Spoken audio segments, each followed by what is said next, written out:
অসাধারণ ভারতের প্রধানমন্ত্রী নরেন্দ্র মোদী। সত্যি তিনি একেবারে দেখিয়ে দিচ্ছেন যে এভাবেও ভারতকে এগিয়ে নিয়ে যাওয়া যায়, যেটা কংগ্রেস জামানায় ভাবা যেত না। যে কংগ্রেস ভারতকে লুট করে কার্যত অন্ধকারের দিকে ঠেলে দিয়েছিল। বিজেপি ক্ষমতায় আসার পর প্রথমে অটল বিহারী বাজপেয়ী এবং তারপরে দুটো টার্মে নরেন্দ্র মোদী যে শিখরে ভারতকে পৌঁছে দিয়ে গেছে, এটা নিয়ে কোনো ডিবেট হতে পারে না। এই কারণে আপনারা পাশের দেশ পাকিস্তানকে দেখলেই এর উত্তর পেয়ে যাবেন। যে কংগ্রেস পাকিস্তানের কাছে কার্যত জুজু হয়ে থাকতো যে পাকিস্তানের কাছে নিউক্লিয়ার নাকি বোম রয়েছে, এবং সেই জন্যই মুম্বাইয়ের অ্যাটাকের পর যখন চুপচাপ বসেছিল কংগ্রেসের নেতৃত্বে ভারতবর্ষ, তখন প্রধানমন্ত্রী নরেন্দ্র মোদী বলুন কিংবা অটল বিহারী বাজপেয়ীর সময় ভারতবর্ষ দেখিয়ে দিয়েছে যে ক্ষমতা কাকে বলে। আর এখন আমরা দেখতে পাচ্ছি সেই পাকিস্তানের অবস্থা। যাই হোক, আজকের পর্ব সেটা না। আপনাদের বলতে চাইবো, নিশ্চিতভাবে প্রধানমন্ত্রী নরেন্দ্র মোদী এই মুহূর্তে ধ্যানে বসেছেন কন্যাকুমারিকাতে। আপনারা দেখছেন বিভিন্ন রকম ভাবে, বিশেষ করে বিরোধী দলগুলি, তৃণমূল কংগ্রেস রাজ্যের ক্ষেত্রে এবং দেশের রাজনীতিতে কংগ্রেস মারাত্মক রকমের কটূক্তি করে যাচ্ছেন প্রধানমন্ত্রী নরেন্দ্র মোদীকে। কেন তিনি ধ্যান করবেন, এটাই নাকি তাদের সব থেকে বড় প্রশ্ন।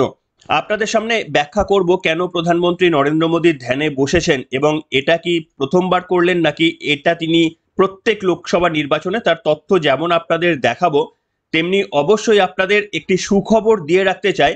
এই ভারতের প্রধানমন্ত্রী নরেন্দ্র মোদী শুধু যে রাজনৈতিক প্রচার করে নিজেদের দলকে দেশে প্রতিষ্ঠা করার চেষ্টা করেছেন কিংবা বিজেপিকে তৃতীয়বারের জন্য ক্ষমতায় নিয়ে আসার চেষ্টা করেছেন এমনটা নয়। গতকাল অর্থনীতির গ্রোথ অর্থাৎ জিডিপির তথ্য প্রকাশ্যে এসেছে এবং সেখানে অসাধারণ ফল করেছে ভারতবর্ষ। 8.2% জিডিপি গ্রোথ, যা গোটা বিশ্বের নিরিখে একেবারেই প্রথম স্থানে ভারতবর্ষ। আর এটাই হচ্ছে নরেন্দ্র মোদীর ভারত। তিনি যেমন ক্ষমতায় থাকার জন্য অবশ্যই প্রচার যেমন তাকে করতে হয়, ঠিক তেমনি আবার দেশকে এগিয়ে নিয়ে যাওয়ার জন্য যা যা তার করার প্রত্যেকটি নিপুণভাবে তিনি করে চলেছেন, এবং তার পরিণাম হিসাবে আমরা দেখছি 8.2% জিডিপি গ্রোথ।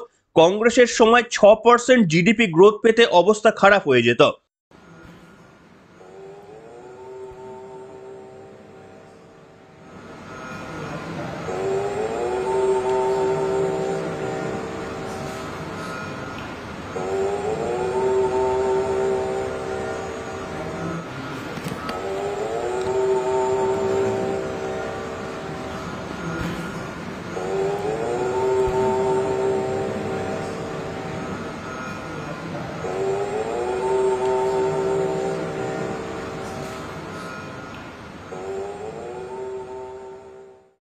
এবং আপনারা জানেন, ভারতের প্রধানমন্ত্রী নরেন্দ্র মোদী কিন্তু বলে রেখেছেন যে তৃতীয় টার্মে যদি তার নেতৃত্বে বিজেপি সরকার গঠন করতে পারে, তাহলে কিন্তু তার এই টার্মের মধ্যেই ভারত তৃতীয় শক্তিশালী অর্থনীতির দেশে পরিণত হবে গোটা বিশ্বের নিরিখে, এবং এটা মোদি কা গ্যারেন্টি।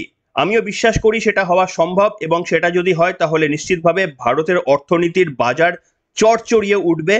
তবে একথাও আপনাদের সামনে আমি বলতে পারি, যদি বিজেপি খারাপ রেজাল্ট করে কিংবা এককভাবে বিজেপি যদি ক্ষমতায় না আসতে পারে, যদিও সেই ঘটনা ঘটবে না, আমি তর্কের খাতিরে বলছি, তাহলে এখন যে ভারত বিশ্বের মধ্যে 5 নম্বরে আছে, তাহলে দেখবেন সেটা 3 নম্বর ওঠার কথা তো দূরের কথা, দেখবেন 7 নম্বরে পিছিয়ে গেছে। এটাই হচ্ছে নরেন্দ্র মোদী এবং তার সরকারের কমিটমেন্ট। তারা নিশ্চিতভাবে গোটা রাজ্য গোটা দেশ জুড়ে প্রচার করলেন, কিভাবে ঝড় তুলেছিলেন প্রচারে দেখেছেন। রাহুল গান্ধীকে আপনারা দেখতে পেয়েছেন প্রচারে, টিভির পর্দায় দেখেছেন। প্রধানমন্ত্রী নরেন্দ্র মোদী যতগুলো ইন্টারভিউ দিয়েছেন, রোড শো করেছেন, সভা করেছেন, তার 10%ও এফর্ট দেননি রাহুল গান্ধী। এহেন বিজেপি নেতা যেমন তিনি নিজের কর্ম করেন, এটা তো তার কর্মের মধ্যেই পড়েন। তিনি একজন রাজনৈতিকবিদ, তিনি রাজনীতি করবেন, এটাই স্বাভাবিক, এটাই তার কর্ম। তিনি যেমন কর্ম করেন, কিন্তু যে শুধু কর্ম করে বাকি দেশকে ফাঁকি দিচ্ছেন এমনটা নয়। অর্থনীতিতে 8.2 জিডিপি গ্রোথ এনে দিয়েছেন, যেটা কংগ্রেসের কেউ ভাবতেও পারে না, এবং কংগ্রেসের যারা অর্থনীতিবিদ রয়েছেন তারা প্রেডিকশনও পর্যন্ত করতে পারেনি যে ভারত এই জায়গায় উঠবে। আর এটাই হচ্ছে দেশের প্রধানমন্ত্রী নরেন্দ্র মোদী ভারতকে এইভাবে শিখরে পৌঁছে দিয়ে যাচ্ছে। কি করে সহ্য হবে বিরোধীদের? নিশ্চিতভাবে সহ্য হওয়ার তাদের কথা নয়। তার কারণ তারা তো চায় না যে ভারতকে ওই জায়গায় নিয়ে যেতে। তারা চায় ক্ষমতায় এসে সেই ক্ষমতার ব্যবহার আমরা নিজেরা করব, এটাই তাদের একমাত্র লক্ষ্য। এবং আপনাদের বলে রাখি যে ভারতবর্ষের প্রধানমন্ত্রী নরেন্দ্র মোদী তিনি ধ্যানে বসেছেন, এর সম্পর্কিত প্রচুর গুরুত্বপূর্ণ তথ্য আপনাদের সামনে দেব আজকের পর্বেই। কিন্তু প্রধানমন্ত্রী নরেন্দ্র মোদীর এই ধ্যানে বসাকে নিয়ে একেবারে মমতা বন্দ্যোপাধ্যায় যেমন কটাক্ষ করেছিলেন, মমতা বন্দ্যোপাধ্যায় বলেছেন যে ধ্যানে বসবেন তাও সঙ্গে সঙ্গে ক্যামেরা ঘুরছে।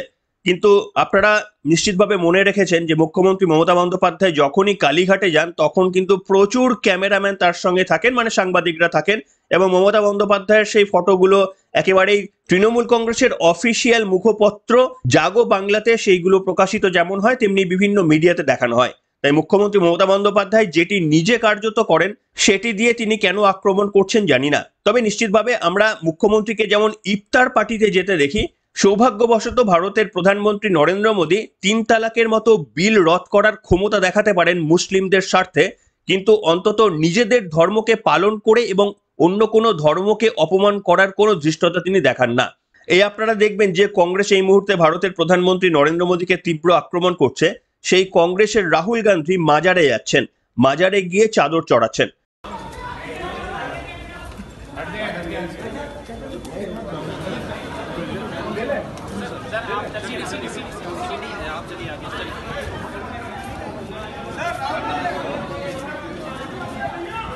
দেখুন, মাজারে গিয়ে চাদর চড়ানো এটা কিন্তু আপত্তির কোনো কিছু জায়গা নেই, নিশ্চিতভাবে যে কোনো রাজনৈতিক নেতৃত্ব করতেই পারেন, এটাতে একেবারেই আমিও আপত্তি করছি না। আপত্তির জায়গাটা হচ্ছে যে রাহুল গান্ধী রাম মন্দিরের উদ্বোধনের সময় ডাক পেয়েও তার পরিবারের কোনো সদস্য কিংবা কংগ্রেস পরিবারের কোনো সদস্য যাওয়ার প্রয়োজন বোধ করেন না, সেই রাহুল গান্ধী যখন আবার মাজারে গিয়ে চাদর চড়ান তাহলে নিশ্চিতভাবে প্রশ্ন উঠবে যে তারা তো একেবারে তোষণের রাজনীতি করছেন। মুসলিমদের হয়ে কথা বলা মানে কিন্তু তোষণের রাজনীতি নয়, কিন্তু শুধুই মুসলিমদের হয়ে কথা বলা আর যখন রামনবমীর মতো অনুষ্ঠান সেগুলোকে বয়কট করা, এটা কিন্তু তোষণের রাজনীতি। এবং আপনাদের একটা ছোট ইনফরমেশন দিয়ে রাখি যে কিছুক্ষণ পরেই এক্সিট পোল বেরিয়ে যাবে, তার বিশ্লেষণ আপনাদের সামনে করব। এবং কংগ্রেস সিদ্ধান্ত নিয়েছে যে এই এক্সিট পোলে তারা টিভির কোনো চ্যানেলে অনুষ্ঠানে অংশগ্রহণ করবেন না, তাদের টিআরপি বাড়াবেন না।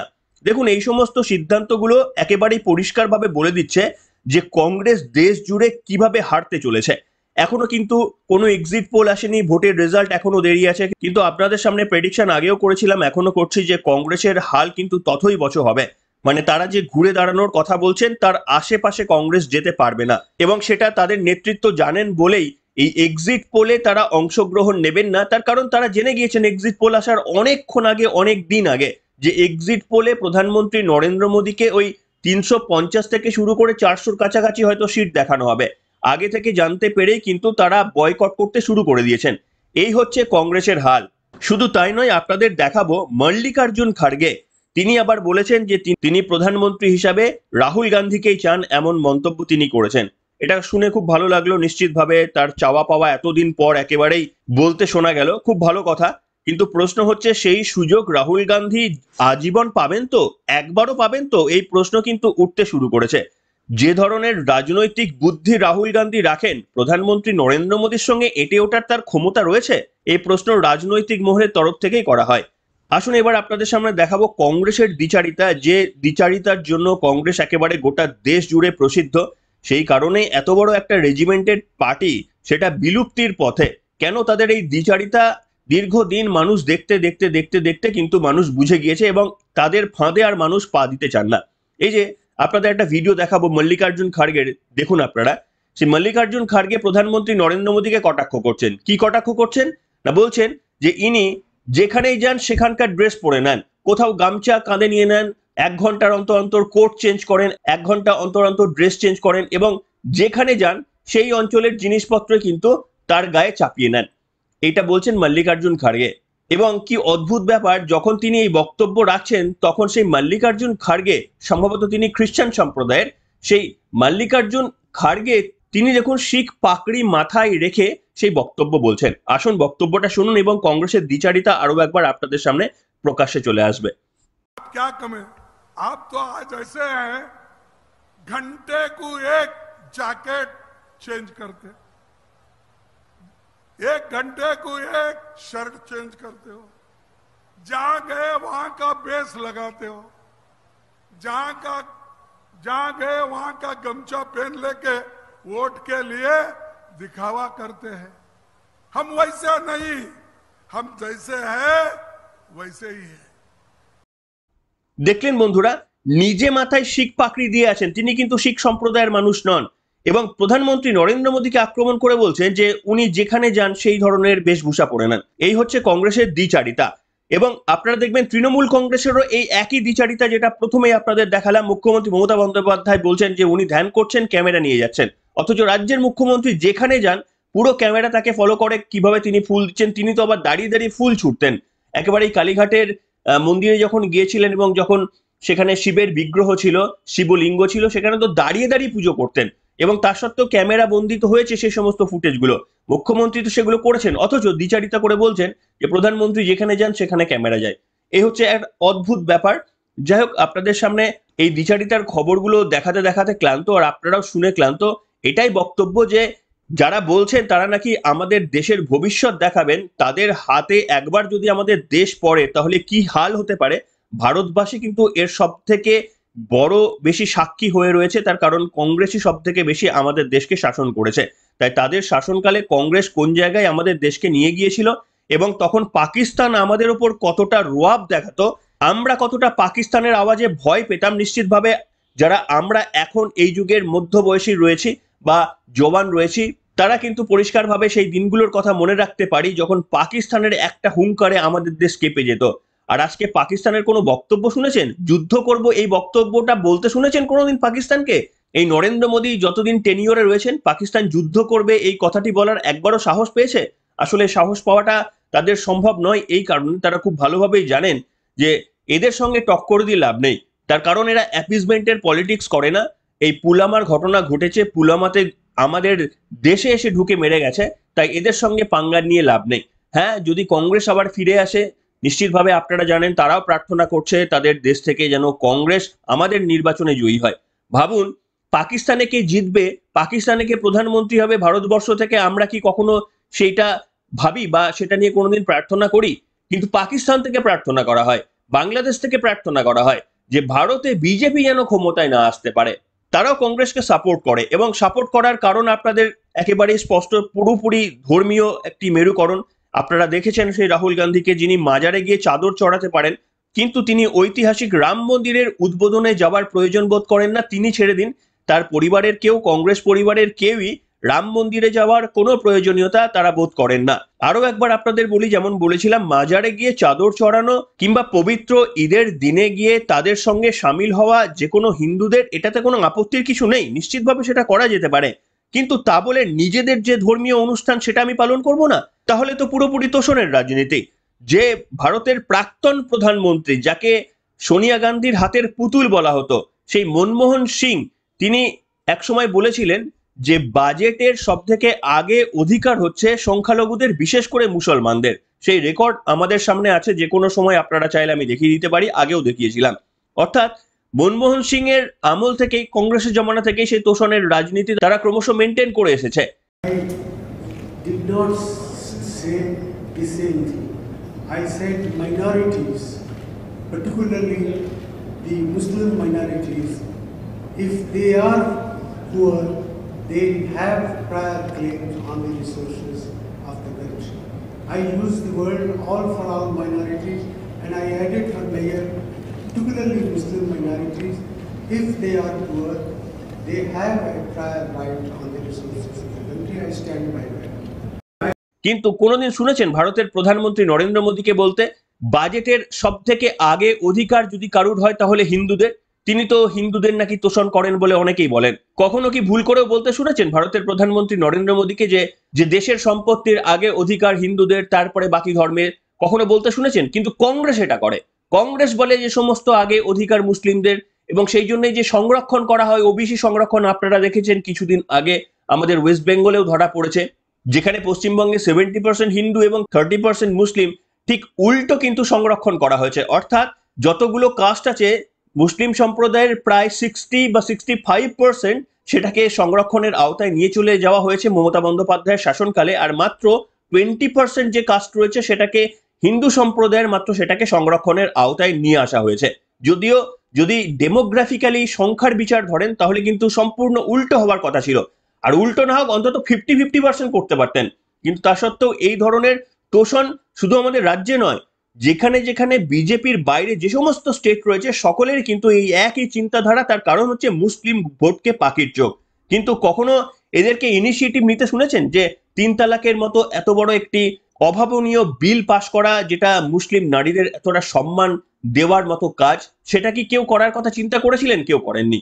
এই সম্মান কিন্তু ভারতের প্রধানমন্ত্রী বা বিজেপি কিন্তু দিয়েছে। এবং যতগুলো প্রকল্প আছে, কোনো প্রকল্পে শুনেছেন যে কোনো সংখ্যালঘুকে আটকানো হয়েছে, ভ্যাকসিন দেওয়া থেকে সংখ্যালঘুকে আটকানো হয়েছে, বা তাদেরকে শেষে দেওয়া হবে বলা হয়েছে, আগে হিন্দুদের দেওয়া হবে, এই ধরনের কোনো বক্তব্য শুনেছেন? হয় না। কিন্তু যদি অন্যান্য স্টেটগুলো খেয়াল করেন তাহলে দেখবেন সেখানে বলে সংখ্যালঘুদের আগে অধিকার, এই ধরনের বক্তব্য বলে তারা কার্যত ওই সংখ্যালঘু সম্প্রদায়ের মন খুশি করার চেষ্টা করে। এবং দেখুন, এতে কিন্তু সংখ্যালঘুদের দোষের কিছু নেই, তাদের খুব স্বাভাবিকভাবেই এটাতে ভালো লাগার কথা। কেউ যদি বলে যে তাদের বেশি অ্যাডভান্টেজ দেবে, এটাতে তাদের ভালো লাগার কথা। ধরুন কেউ এসে যদি বলতো যে হিন্দুদের বেশি অ্যাডভান্টেজ দেওয়া হবে, তাহলে হিন্দুদের বেশি ভালো লাগতো। কিন্তু এটা কি হতো জানেন তো? সমাজে বিভাজনটা আরো বেশি করে বেড়ে যেত। তাই এই বিভাজনের রাস্তায় কিন্তু হাঁটা একেবারেই উচিত নয়, যেটা ভারতের প্রধানমন্ত্রী নরেন্দ্র মোদী করতে চাননি। তাই তিনি নিশ্চিতভাবে ঈদের দিন মুসলিমদের সুকামনা করেন, শুভ বার্তা দেন, সকলে যেন সুখে শান্তিতে থাকেন, সেই বার্তা তিনি যেমন কামনা করেন। কিন্তু তাকে ইফতার পার্টিতে ওই ফেস টুপি পরে অন্তত ক্যামেরায় ছবি তুলতে দেখা যায় না।